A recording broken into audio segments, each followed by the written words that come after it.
Olá pessoal, seja bem-vindo ao meu canal Moderna Literatura Angolana com Elder Simbad. Um, o canal é Moderna Literatura Angolana com Elder Simbad, mas nós também falamos de teoria da literatura e, como sabemos, a teoria da literatura é o conhecimento conceptual da literatura, é portanto uma ciência, um sistema de proposições, e as ciências configuram-se como predicações universais. É nesta senda que eu vou trazer um teórico brasileiro, vou procurar explicar os fundamentos básicos da teoria da literatura a partir deste autor, que é o Antônio Soares Amora. Acho que é de nacionalidade brasileira. Um, a Amora nos aconselha que, ao entrarmos num ramo de estudo, é necessário que tenhamos em conta três fatores. Ok? É necessário que saibamos, primeiro, quais são os objetos ou factos que constituem seu campo de trabalho. Como se caracteriza o comportamento do estudioso diante desses objetos ou diante desses factos. No que se distingue. Terceiro, né, o segundo é como se caracteriza o comportamento do estudioso diante desses objetos ou factos. Terceiro, no que se distingue esse comportamento em face de outros comportamentos, digamos, interessados nos mesmos objetos. E, se assim é, não podemos entrar no estudo da teoria da literatura sem ter no espírito as seguintes noções, ainda na senda de Amora.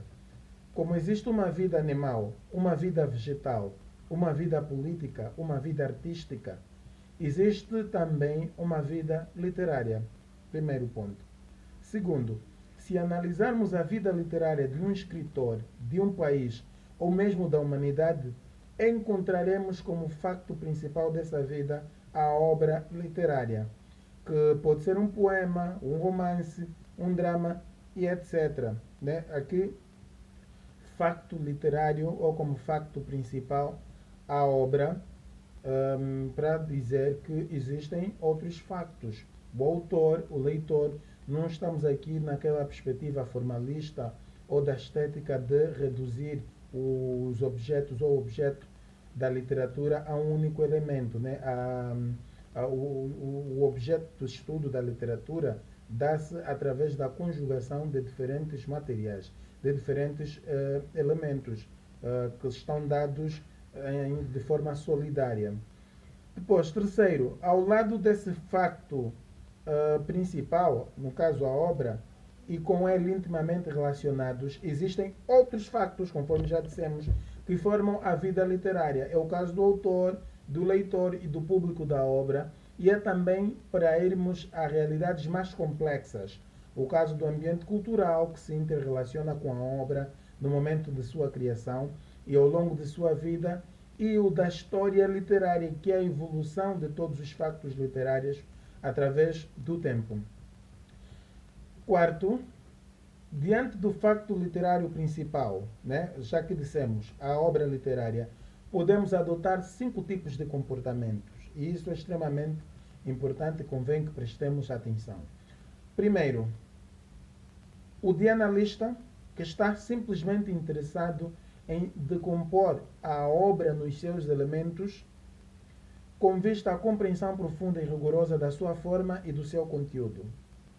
Repara que nós aqui não consideramos simplesmente a forma, também o conteúdo. Eu comecei, na verdade, mal. Né? O primeiro comportamento é o de leitor, né? Um simples espectador que está interessado apenas em desfrutar e compreender a obra literária. E depois é que o Amora vai citar o de analista que está interessado em decompor a obra nos seus elementos com vista a compreender a sua forma e o seu conteúdo. E em terceiro, o do crítico, que está interessado em julgar a obra segundo determinadas escalas de valor, como a artística, a moral, a intelectual e etc. E depois a de historiador, que está interessado em determinar a situação da obra em seu sistema histórico. E, finalmente, o de teórico, que está interessado em extrair da obra e de tudo o que com ela se relaciona ideias gerais e em elaborar essas ideias, tendo em vista a formulação de uma teoria acerca do que é essencial nos fenômenos literários. A teoria da literatura, desse ponto de vista, vai resultar, portanto, de um específico comportamento diante dos factos literários, o qual não se confunde com o comportamento do leitor comum, do analista de obras literárias, do crítico e do historiador da literatura. E resumindo, o que fica explicado, diríamos, é que, primeiro, a teoria da literatura tem como objeto de estudo todos os factos literários. Segundo, tem diante desses factos um comportamento específico que consiste em procurar neles o que tem de mais geral. E depois, por último, com esse geral, visa elaborar um sistema de teorias. Quando a gente fala de teoria, na verdade estamos a falar mesmo de um sistema de teoria, teoria da tradução, teoria da literatura, teoria geral do direito. Até quando a gente diz teoria geral do direito, estamos a ser redundantes, né? Porque a teoria já implica um sistema, e o sistema é sempre geral. Vamos então dar continuidade para falar sobre a teoria da literatura e outros tipos de estudos literários. Convém que nós compreendamos de uma vez por todas essas pequenas diferenças que se apresentam como bicho de sete cabeças para muitos estudantes aqui em Angola. A teoria da literatura não é crítica literária. E crítica literária não é análise literária. Nós, às vezes, apresentamos um historiador literário como crítico literário. Um crítico literário pode ser historiador literário, mas um historiador literário nem sempre é crítico literário, nem sempre é teórico literário. Se bem que vai manejar também com alguns conceitos e até certo ponto pode encerrar uma dimensão crítica, mas efetivamente não é assim. Como análise literária, a crítica e a historiografia literárias têm como objeto de estudo os factos literários. Algumas vezes a teoria da literatura é confundida com essas disciplinas. Hoje essa confusão já não é admissível, porque sabemos que cada uma dessas disciplinas dos estudos literários tem diante dos factos literários comportamentos ou métodos de trabalhos e objetivos específicos. Nós aqui em Angola ainda temos dificuldade em compreender essas coisas que hoje na verdade são tão básicas. O próprio Aguiar e Silva, quando procura reformular a sua teoria da literatura, propondo a metodologia da literatura e teoria da literatura, alguma coisa assim, já apresenta essa distinção entre análise e crítica literária e teoria da literatura também, que Aguiar e Silva é o autor diante do qual quase todos os professores se vergam. Há razões de ser, mas sim, porque ele é bom, mas o ensino da literatura implica uma leitura diversificada.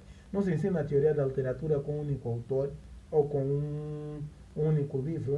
É um erro gravíssimo que nós cometemos aqui em Angola. Nós ensinamos teoria da literatura com 2 livros, Teoria da Literatura de Aguiar e Silva e O Conhecimento da Literatura de Carlos Reis. Quase que os estudantes não conhecem outros livros, e nós temos vários autores mais contemporâneos e com fundamentos mais, digamos, mais seguros, mais firmes em termos de interpretação crítica dessas teorias. Ok. Assim, a análise literária se aplica a uma obra, a uma determinada obra, e visa explicar a sua forma e seu conteúdo. A crítica literária também se aplica a uma determinada obra, mas visa a determinar o seu valor. A historiografia literária se ocupa de todos os factos literários de uma época, de um país ou de toda a humanidade e visa explicar a sua evolução. Raramente nós encontramos um livro de história da literatura universal, né? Aqui até vai uma proposta. Acabamos por limitar a literatura a 3 continentes e nos esquecemos que todas as civilizações praticaram as suas próprias literaturas, a seu jeito. Até a literatura oral carece de estudos e é importante para a compreensão. Por exemplo, nós estamos aqui hoje a falar da crítica literária. Quando é que a crítica literária surgiu? A crítica literária, pelo menos em Angola, a crítica literária não institucionalizada, assim de forma empírica, sempre houve, porque a nossa tradição nos ensina que sempre houve essa necessidade de sistematizar, de dividir o que é um ginongongo, o que é uma maca, o que é um gisabo, o que é um muissosso, de definir ou de marcar histórias para crianças, histórias para adultos e etc. Todo esse exercício é um exercício de crítica. E nós, quando queremos falar de crítica literária, de quando é que remonta e etc., nós nos atemos simplesmente na crítica ocidental. Ok? Ficamos simplesmente na Grécia. Agora, como uma crítica institucionalizada, uma crítica sistematizada com algum fundamento científico, ela começa assim com Aristóteles, né? E vai se desenvolvendo na Europa e em outros pontos e etc. Mas aquilo que se fazia antes aqui também era um processo de sistematização, só que dentro de um sistema que é o sistema oral, que o Elie Chatelain faz com o missionário, acho que é suíço, com a literatura angolana, na verdade é copiografar uma classificação nativa. E esse processo de classificação, de sistematização, essa necessidade está aí implicitamente a teoria da literatura e até a própria crítica literária da oratura angolana. Então, esse processo de historiografia tem de ser universal e nós devemos respeitar todas as outras formas e não circunscrever o pensamento crítico e racional simplesmente à Europa e eventualmente à América e ao continente, certos pontos do continente asiático, né? Porque a história da humanidade é uma história comprometida, uma história, digamos, corrompida, em que a necessidade de se vincar ideologias de dimensões euro-americanas acaba, por vezes, determinar aquilo que é científico. E nós sabemos que não é assim. E já que dissemos no princípio que a ciência é uma predicação universal. Dando continuidade, nós falávamos da historiografia da literatura. A teoria da literatura também se ocupa de todos os factos literários e vai procurar neles o que tem de mais geral e com essas generalidades vai construir um sistema de teorias. A teoria da literatura, portanto, não se pode confundir com outros estudos literários. Mas isto não significa que não mantenha com elas ou com eles relações íntimas. É impossível. Aliás, quando tu fazes historiografia literária, algumas vezes vais ter de analisar determinados textos, né? Vai ter de, e se for mais completo, impor até algum exercício crítico, porque por vezes a história é contada, os grandes historiadores criam, digamos, como manifestos, como uma forma de corrigir aquilo que é contado empiricamente, é assim que a história tem de resultar, como um processo de correção. Esse processo de correção é um exercício crítico, é um exercício dialético, ok?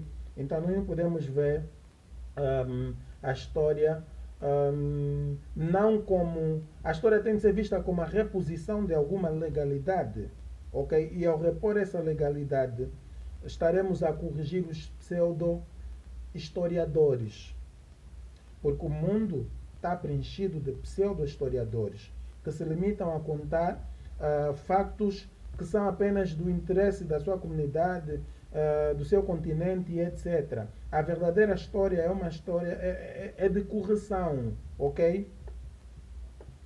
Então, é sobre isso que dissemos.